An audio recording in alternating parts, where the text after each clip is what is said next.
Hi, my name is Dwayne Gathers, and welcome to CivitasLA, featuring diverse and emerging voices in this dynamic region who are creating and serving community every day and building a better tomorrow. These bi-weekly conversations enable us to hear from, learn from, and be inspired by a new generation of civic entrepreneurs moving our region forward and making our region a stronger, more resilient, and connected group of citizens. In today's episode, our Thanksgiving edition, we give thanks for our families, those we are born into and those we create, and we explore the issue of creating or finding one's community and the challenge that may represent for some here in our region. In a first-of-its-kind report published in the Journal of Social and Personal Relationships, communication studies professor Jeffrey Hart at the University of Kansas sought to define the amount of time necessary to make a friend, as well as how long it typically takes to move through deepening stages of friendship. This study showed that it takes roughly 50 hours of time together to move from mere acquaintance to casual friend, 90 hours to go from that stage to simple friend status, and more than 200 hours before you can consider someone your close friend. So given how time-challenged we all are, how transient society can be these days, and how vast our region is, CivitasLA is pleased to be joined today by three Angelenos, Timothy Halligan, Rancho Park, Rob Michaelson, Laurel Canyon, and Veronica Perez, Echo Park, as they share their perspectives on this subject, share their own LA stories, and offer some thoughts on their respective paths to finding community or finding their tribes in our diverse and vast region. With that said, Veronica, Timothy, and Rob, welcome to CivitasLA. Thank you so much. We always appreciate it if our guests will share with us a brief personal introduction. On this show, chivalry is not dead. Ladies first. Veronica? Thank you so much, Dwayne. I'm Veronica Perez, and I have lived in Los Angeles for 20 years. I moved here to practice law, but I have transitioned over into the civic world where I had the opportunity and pleasure to meet Dwayne. I founded and I operate a public affairs firm. We represent companies and nonprofits that have needs with LA City and LA County government in a variety of industries. Excellent. Thank you, Veronica. Timothy, next. My name's Timothy Halligan. I've lived in LA for 4 years. I originally grew up in New York, where I lived for the first part of my life. I went off to college in Baltimore. During my time in college, I lived in Belgium. And then after college, I was back and forth between New York and Baltimore for, on and off. And before moving to LA, I was teaching English in a little town called Leon, Spain. Astorga, Spain, rather. I lived in Leon, and after that, the wind kind of blew me over here to LA, and I've been here ever since. Excellent. Rob? Hi, my name is Rob Michaelson. Raised in Chicago, Illinois. Been out in Los Angeles for the last 10 years. I came out here to pursue acting. Now I'm a full-time screenwriter. And you can catch my most recent film on Prime Video and Apple TV Plus. It just came out called Warning. It's a sci-fi film. And I live in Laurel Canyon now. Congrats on that, Rob. Yeah, thanks. So as we consider today's topic, finding community, share with our audience what brought you here? What got you excited about Los Angeles? Was it work? Was it school? Was it a relationship? Or were you just escaping someplace else or escaping the cold? Veronica, start with you. Well, I was actually born in Los Angeles at Queen of Angels Hospital, but I moved to Las Vegas with my family when I was 4 years old. So I grew up in Las Vegas. I consider that my hometown. Went away to law school in New York. Was instantly homesick for the West. And, but after, living in Manhattan, going back to Vegas seemed like Vegas seemed like a small town. So it was either San Francisco or LA, and the law firm I got the offer at was in LA. So, came back out here, and now I really consider this my home. Okay. This is where I've spent my adult years. Tim? Yeah, I never really thought I would live in LA. I remember some cold winters on the East Coast, kind of like being like, I can't do this anymore. Right. And where are warm places I can live? But I actually, I met someone online when I was living in Spain. And so I moved here for a relationship in the summer. I was here for just like the summer of 2017 to see if it would work. And then I officially moved. It worked until it didn't. in the October of 2017. So I came here for a relationship, and then I've just kind of stayed thereafter. Okay. Rob, what brought you well, you said you're an actor, so clearly the entertainment bug got you out here. Yeah, I was living in Chicago, and I sort of had, I think what they call a quarter-life crisis at the time. Okay. And I was kind of shuffling in and out of like a lot of not very good sales and marketing jobs, and had foregone law school. I was originally going to go to law school, but then had just a weird experience at a large law firm. I was like, I can't do this either. And so I was sort of in flux. And then, like Tim, I lived abroad. I went to Asia for a year, backpacked. And then when I came back to Chicago, I was like, there's no way I can do another winter here. And, kind of had one of those like, well, why not just do what I want then? Even if it's, sort of a huge risk to come out here and do the entertainment thing. And I was just like, I had never been to LA, but I was on a wing and a prayer and flew out here and have been out here ever since. That's interesting. Some time ago, there was an LA Times article by this writer, Paul Ciotti, who wrote a piece entitled, "Why Has LA Lost Its Sense of Community?" And in it, he made the argument that many LA residents say they consider their neighborhood simply a place to sleep, shower, and change clothes. I'd appreciate your thoughts on that comment and how that's comported with your own LA experience thus far. Veronica, do you want to start us? Yeah, I don't know if I agree with that statement. It was written in the late 80s. It might just be that LA has really evolved, and the nature of, development and how, communities are just changing, contributes to that. But and perhaps it's also because I've always been, my career has really been very people oriented. Sure. Even at a law firm, I was always working on teams and with people, and in public affairs, it's my job to have relationships. You gotta like people. You gotta like people. You gotta communicate with people. You gotta bring people together. So, I guess I've been really lucky in that regard. That or unlucky, right? Most of my friends really I met through work, Mm-hmm. So it's like all work all the time for me. But luckily, I just really like the people I work around. Sure. So, but now as I'm getting older, and I don't know, maybe a bit nostalgic, I'm reaching out to, the thing about LA is I have junior high school friends here. I have law school friends here. I have my old law firm friends here. And I think, hopefully we can talk about this more later, but I think it's just about what you put into it. If, like with anything, if you decide to put in the time and the effort, which relationships take, I feel like you can find community, and I certainly feel blessed to have found community in LA. Yeah. Timothy, do you want to share some thoughts on that comment and how that ties into your own experience? Absolutely. I think that anytime I think about LA, I try to think about it, from two different perspectives. And one, I think, is like the transplant perspective. Mm-hmm. And one is the perspective of people who maybe are from here or have been here for a very, very long time and have already or have kind of cultivated this deep sense of place with their neighborhoods. I've lived in a few different neighborhoods, from Echo Park to Highland Park to, West LA, Koreatown. I lived in a lot of different places. And what I find is that people who have been in those places for a long time have a deep sense of place and a deep sense of pride in their communities. I think the thing about LA is often, there, on top of that, there's a lot of transients in who lives here. And for some people, or for some kinds of people, it can be more like, I live here, I drive here for work, I hang out here, what have you. So I think it's a little bit different depending on, who you are. Sure. Rob, do you have some thoughts on that comment? And I'm curious to know how many neighborhoods you've lived in your LA experience. It's 10 years now. So I've lived in Hollywood, West Hollywood. I now live in Laurel Canyon. Where else have I lived? Basically all throughout Hollywood and West Hollywood, so in different pockets of those two places.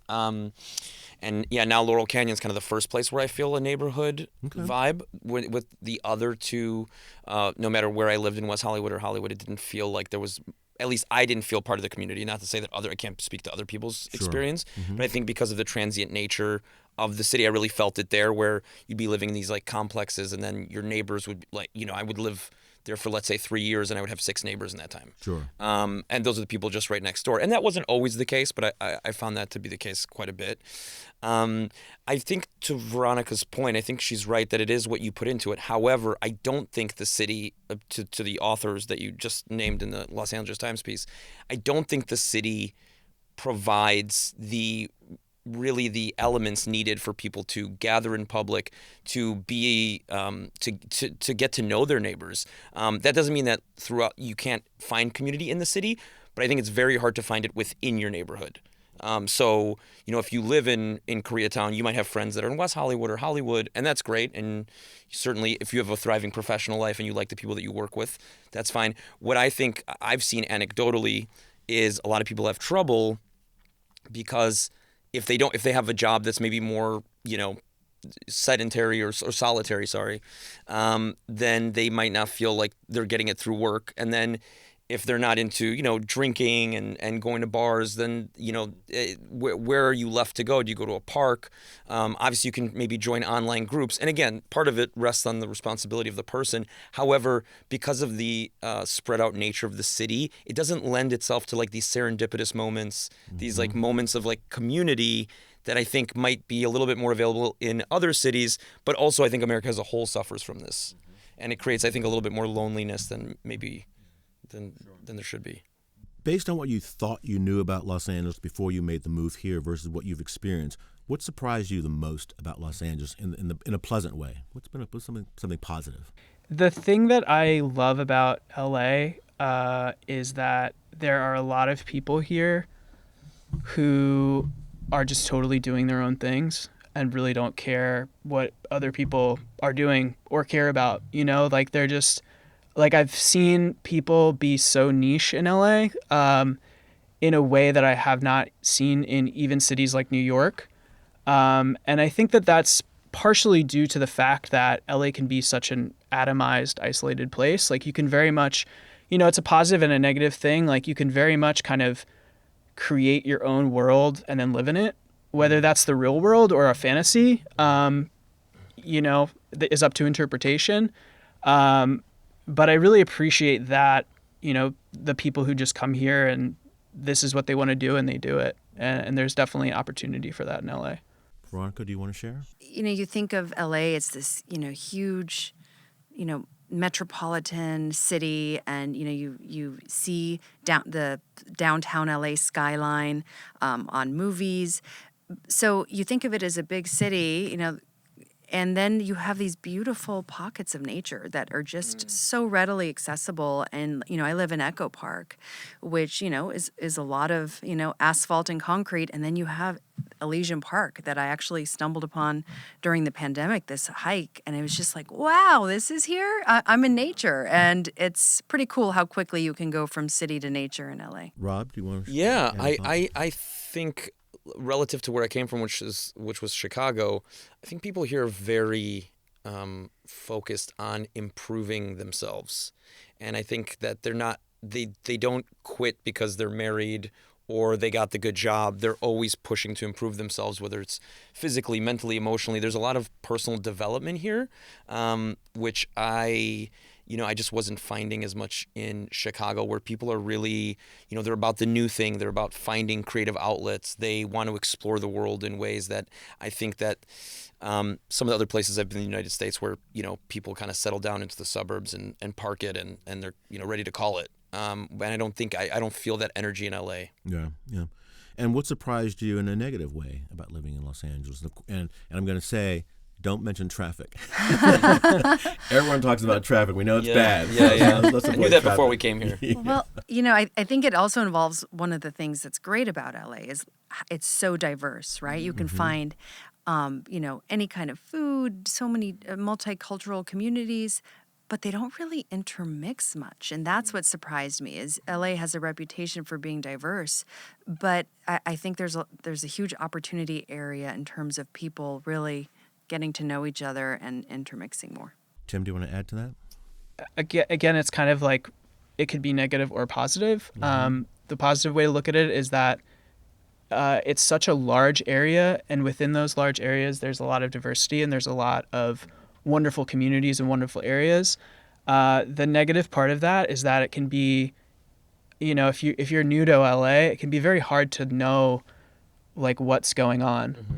Like I remember being in LA for like 3 years, and someone was like, "Oh, how long have you been in LA?" 3 years. They're like, "Oh, you just moved here," and it's just like it takes forever to get to know what's like. It's taken me forever to even get a little bit of a sense of like, what is this city really about? Because it's not as well ordered as some of the established East Coast cities like New York or Boston or St. Louis even. Rob, do you ever thought? And Rob, I'm going to ask you about this because you mentioned places of serendipity, and that just came up in a conference that I attended where the guy from Jacobs Engineering was talking about creating places of serendipity. And I know one comment that we've talked about in the past is that all the places that people gather in Los Angeles tend to come with a price. So they really aren't gathering places like Central Park.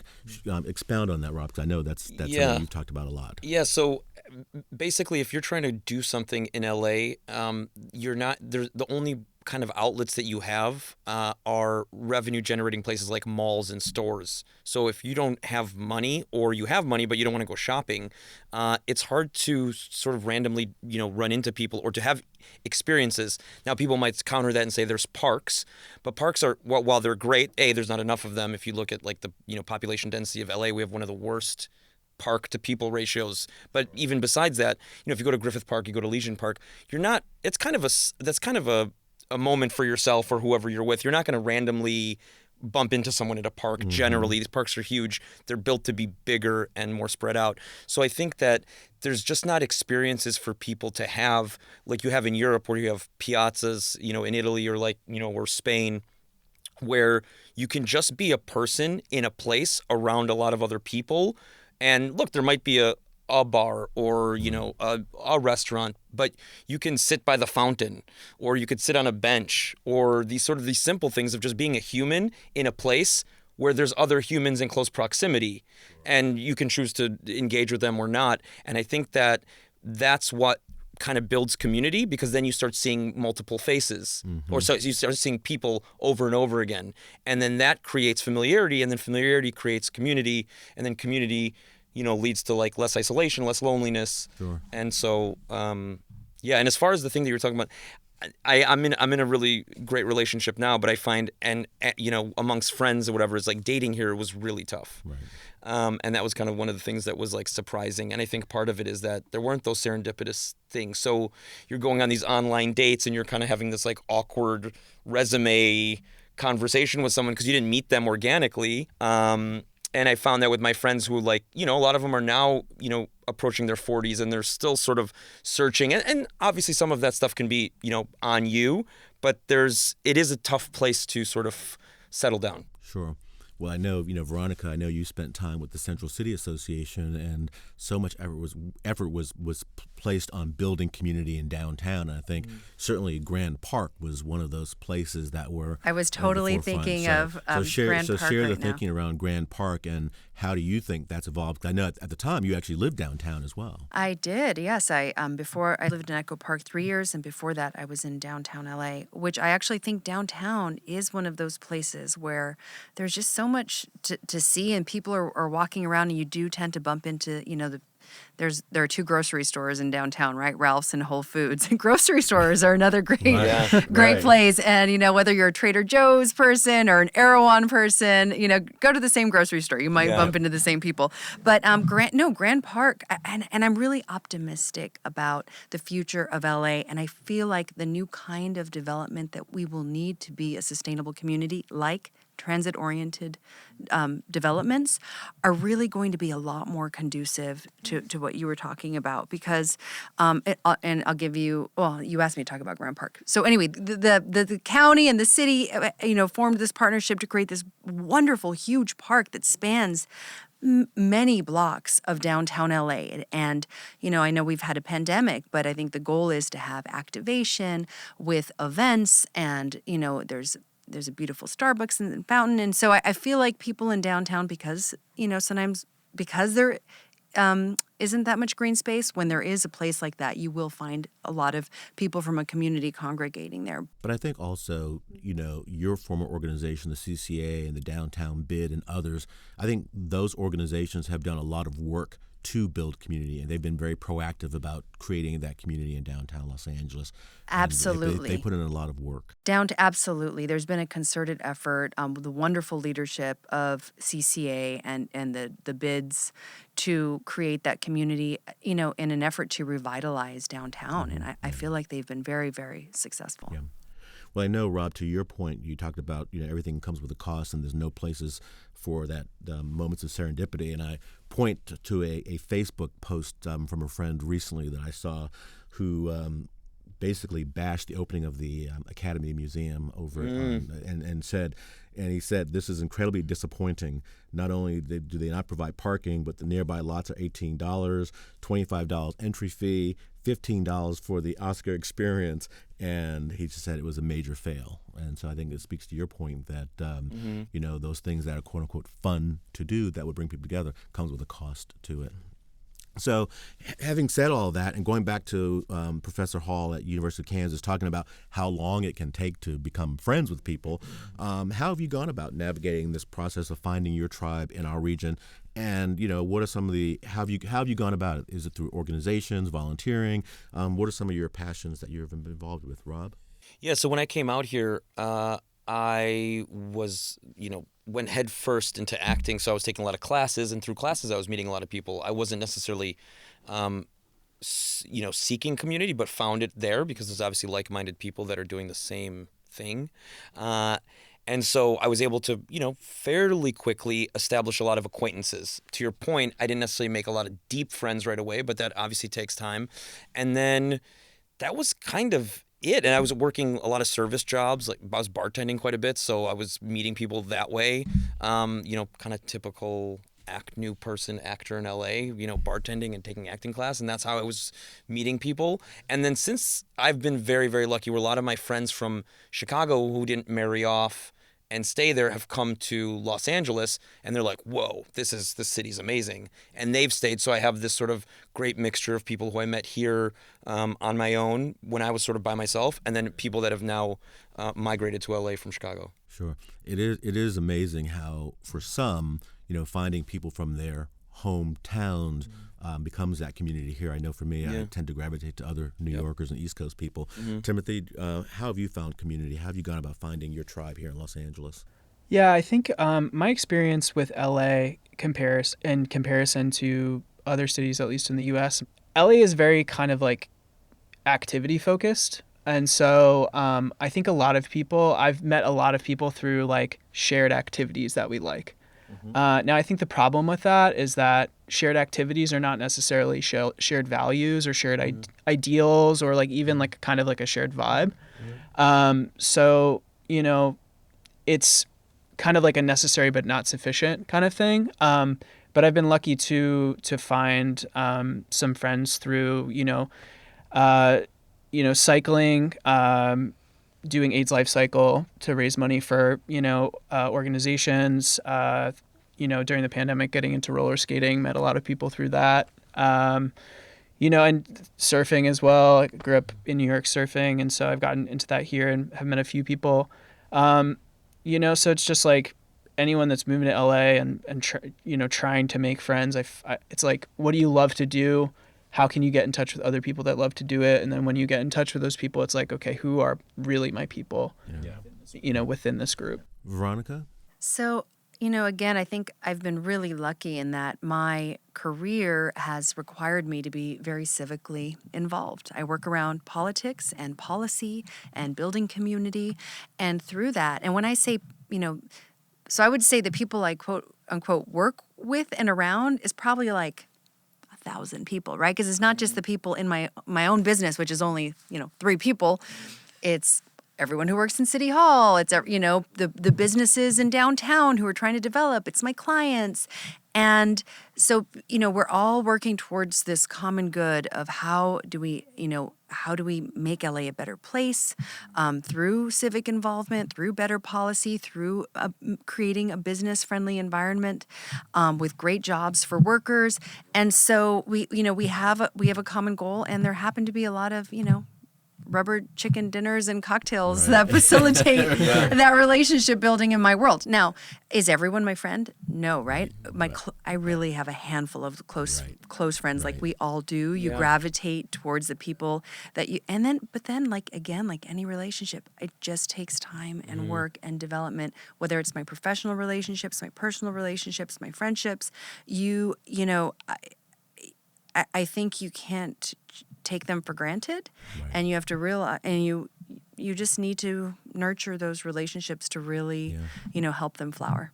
Well, I'm glad you touched on your volunteerism and the fact that your work, almost forces you to be sort of civically engaged. And, one of the reasons this podcast was launched was to foster civic knowledge and engagement because, as you know, we've had such low levels of participation in municipal elections.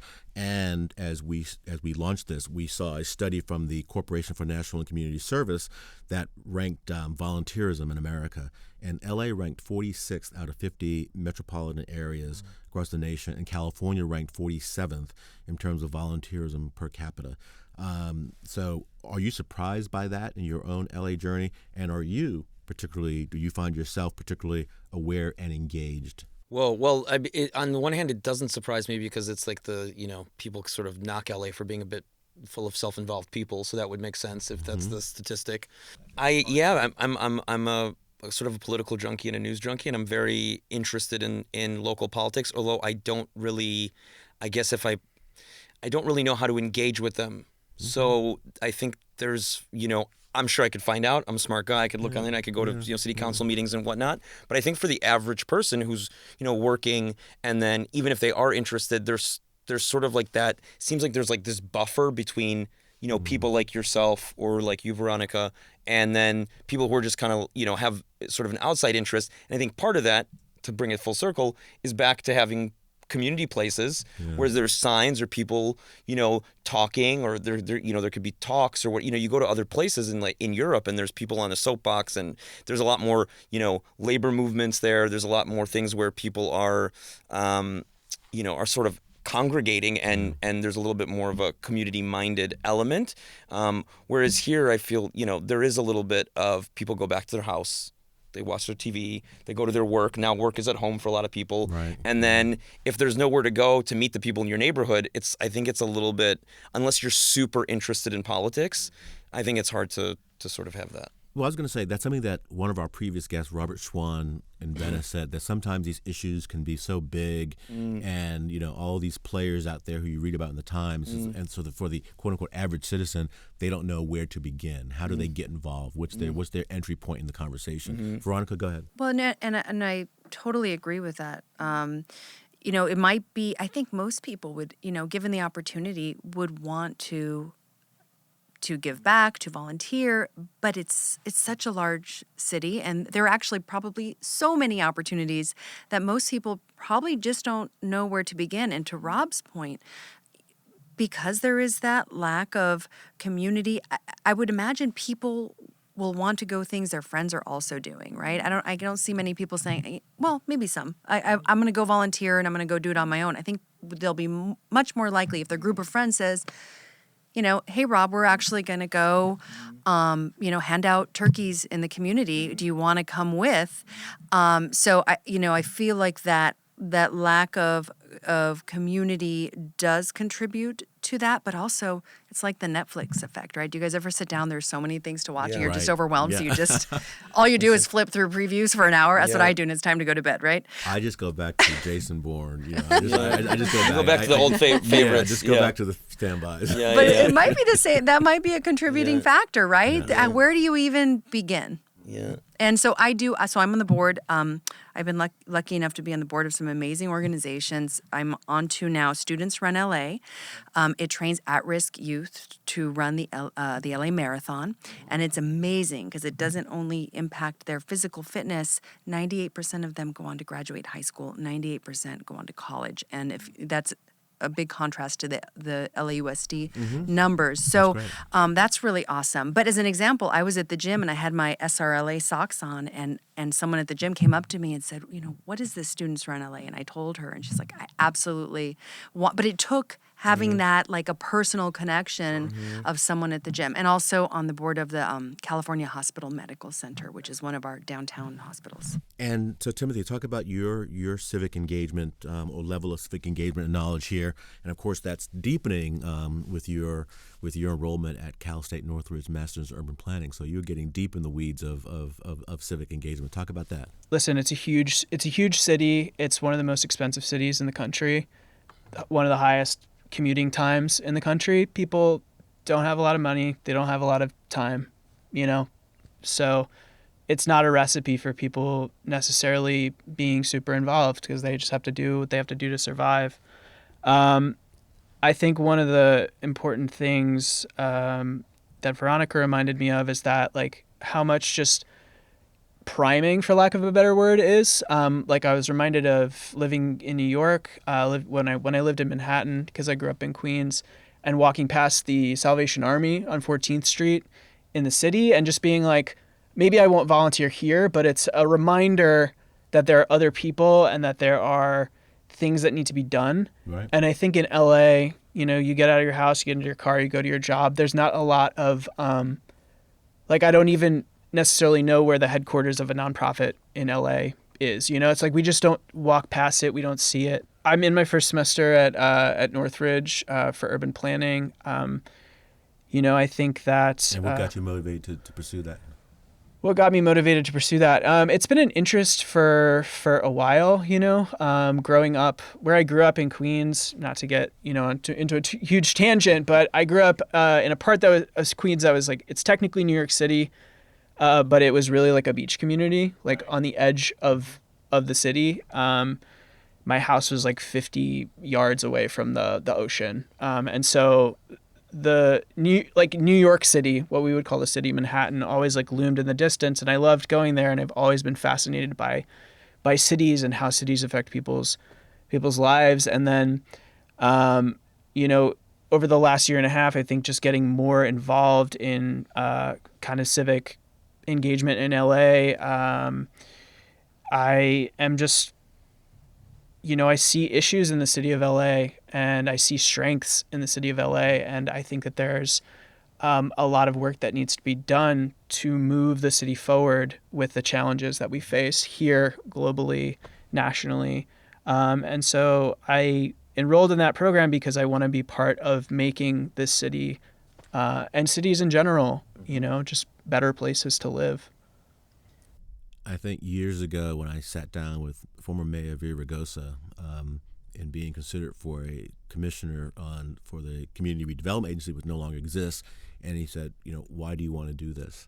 And I said, because cities matter. End of conversation.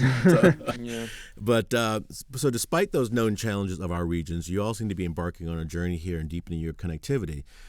But what, if anything, do you miss most about where you're from? And if you could transport one favorite thing from your hometown to LA, what would that be? Veronica. Jogging in the desert. I grew up in a dirt road and just, even though I grew up in Vegas, it was amazing. Back then, you could go from desert to the Strip in 10 minutes and just vast. I mean, like I said, we have pockets of nature here, but just vast stretches of nature is what I miss most. So everybody loves Chicago. So if you were to transport one thing from Chicago to Los Angeles, what would that be? It's this feeling that you get during the holidays and or during big sporting events where the city, there's sort of a collective buzz. Like you walk out your door and you're like, the Bears are in the playoffs, or, the Cubs, or it's Thanksgiving. And you can feel like everyone is on the same wavelength, where here you have a very highly fragmented populace, Which is also can be a benefit at times too, right? You don't necessarily always want the hive mind, but there is something beautiful about waking up and then feeling like everyone's in it together or feeling the same kind of energy. And here you can go from neighborhood to neighborhood or even block to block. You're like, there is no, none of that kind of thing. Yeah. Timothy, what would you transport from Queens to L.A.? Maybe better pizza. Definitely. Okay. I mean, like I said, I grew up, as a kid on the beach, being able to walk down the beach when I was like 10 years old with no shoes on. So I guess I could go live in Santa Monica and do that, but I don't know if it would be the same. Well, that's good because that leads us to our wind down here, because you've all been here long enough to get a sense of the place and you know your likes and your dislikes. So in each episode, we like to conclude by asking our guests some of their favorite things about Los Angeles in our lightning round questions. So these are very quick questions, and we want really quick answers. Are you ready? Ready. Yes. Ready. Favorite restaurant or two? Rob. Maza in Echo Park. Oh, yeah, great pizza. Veronica. Yuca's Tacos on Los Feliz. It's a little shack, and you get your soda in the liquor store across the street, but the most amazing tacos. Okay. Timothy? I'm going to do two. So one is a Thai restaurant called My Vegan Gold, which is on Sunset and Fountain in Silver Lake. And then there's another one called El Cocinero, which opened about a year ago in Van Nuys, which I think they describe themselves as vegan Mexican, but it's like vegan Latin food. Oh, cool. Well, and an ode to our former guests from Sip and Sonder down in Inglewood. We have favorite places to take a sip, whether it's a watering hole or a coffee shop. Where do you go for a sip, Veronica?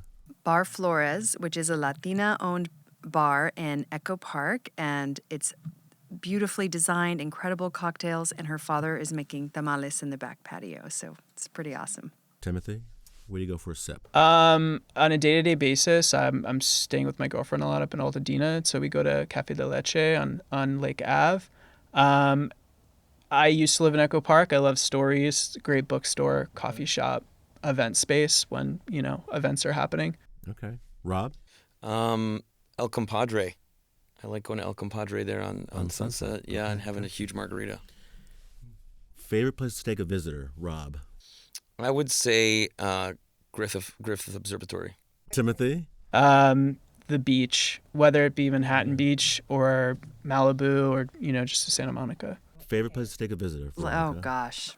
Well, they've said two of my favorite places. My nephew was just in town this weekend, and I took him to the Norton Simon Museum and Pips on La Brea, which is a new little jazz club I just discovered, even though it's been there for forever. Highly, highly recommended.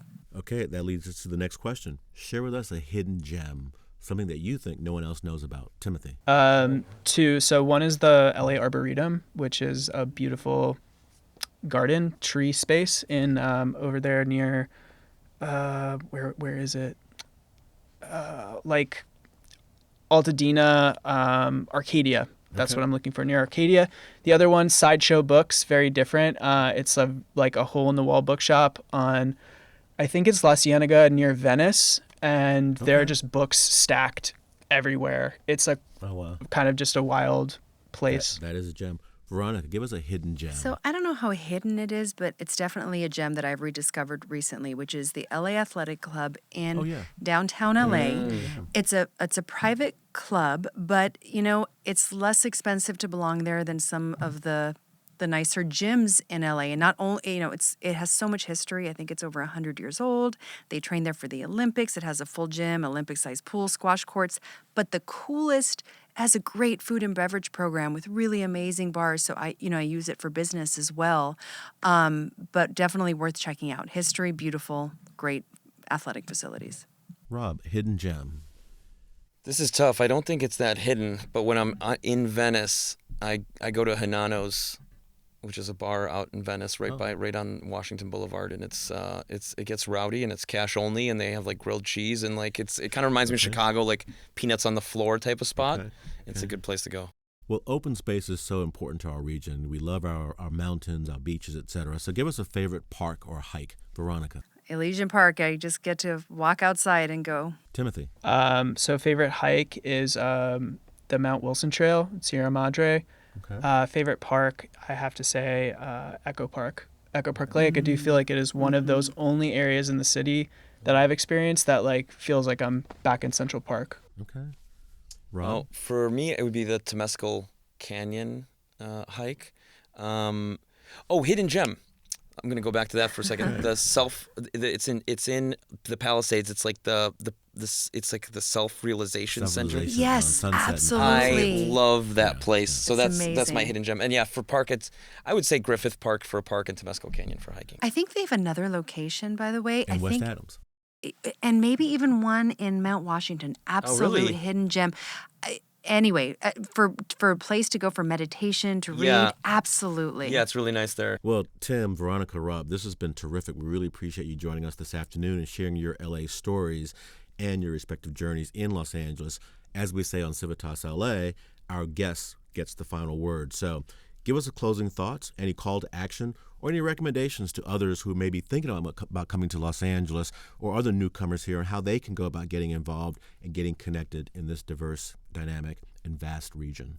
Yeah, well, like I said earlier, I'm really optimistic. I think as LA becomes denser, we're going to have people living in closer proximity to each other. I live in something called a small lot subdivision in Echo Park, which is a new planning construct where they look like townhomes, but they're technically single-family homes. Anyway, there are 7 people in my community, and we are on a daily texting chain. It's like an amazing, like little neighborhood. So I feel like as we enter the new stage of development, we're going to see more opportunities to interact. And I feel like LA requires you to be an active participant, be proactive. It's not just going to come to you. It takes a little more work, but hopefully it'll be worth it.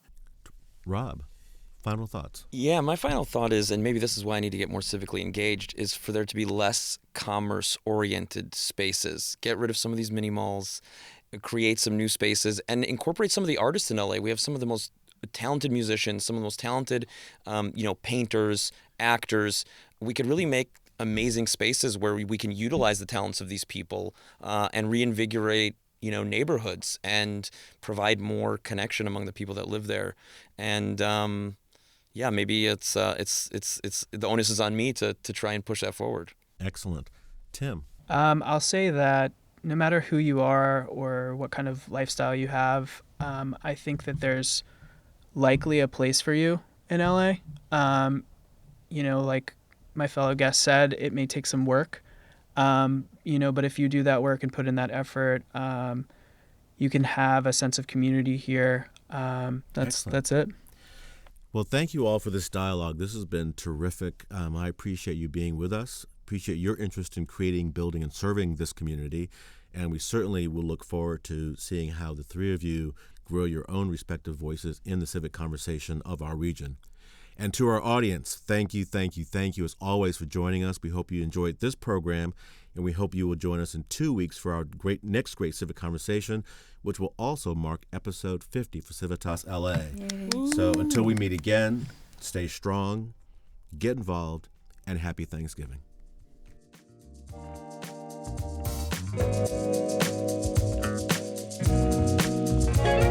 To learn more about Civitas LA and to share feedback on this program or recommend a future program, please visit us at www.civitasla.com. And don't forget to connect with us on Facebook at CivitasLA, on Instagram at Civitas_LA, and on Twitter at Civitas_LA.